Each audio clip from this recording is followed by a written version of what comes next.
এরকম এই যে চরমলার পীর সাহেব হুজুর টুপি মাথার দিয়ে যে আপনারা বক্তব্য দেন, বিগত 16 বছরে জামাত ইসলাম হেফাজত কেউ মাঠে বাড়ায়নি, আপনারা বাড়াচ্ছেন।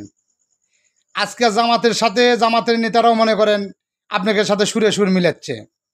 16 বছরে আওয়ামী লীগের সাথে আপনারা আতাত করে রাজনীতি করছেন, জামাত কিন্তু করেনি। কিন্তু সেই জামাত কোন হিসাবে আপনাদের সাথে আতাত করে রাজনীতি করতে চাচ্ছে? 16 বছরে শেখ হাসিনা প্রতিষ্ঠিত আপনারাই করছেন, আপনারা চরমলায় হুজুররাই করছেন। জামাতও মিছিল করতে পারেনি, ওই আপনার হেফাজতেও মিছিল করতে পারে, অন্য অন্য কোনো ইসলামী দল মিছিল করতে পারেন, আপনারা করছেন। আওয়ামী লীগের সাথে আতাত করে রাজনীতি করছেন। আজকে দেখতেছি জামাতরা আপনাদের মঞ্চে এসে বক্তব্য দেয়, অন্য অন্য দল বক্তব্য দেয়। এরা কি দু আসলে হয়ে গেল নাকি? না শেখেছে না চামচ হয়ে গেল এরা? জামাত কি শেখেছে না চামচ হয়ে গেছে নাকি?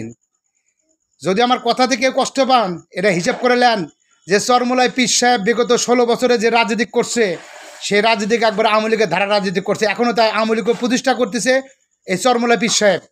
আওয়ামী লীগের মূল প্রতিষ্ঠার মালিক হচ্ছে এই চরমলায় পীর সাহেব। এটা আমি ওপেনে লাইভে বললাম। চরমলা পীর সাহেব মার খাওয়ার পর না আমরা কোনো কিছু জানি না। এখন চরমলা পীর সাহেব ঠিকই মনে করেন নির্বাচনে বিরোধিতা করেন। আপনারা আওয়ামী লীগ প্রতিষ্ঠা করার জন্য নির্বাচনে বিরোধিতা করতেছেন। ভালো থাকবেন, সুস্থ থাকবেন, আল্লাহ হাফেজ, আসসালামু আলাইকুম।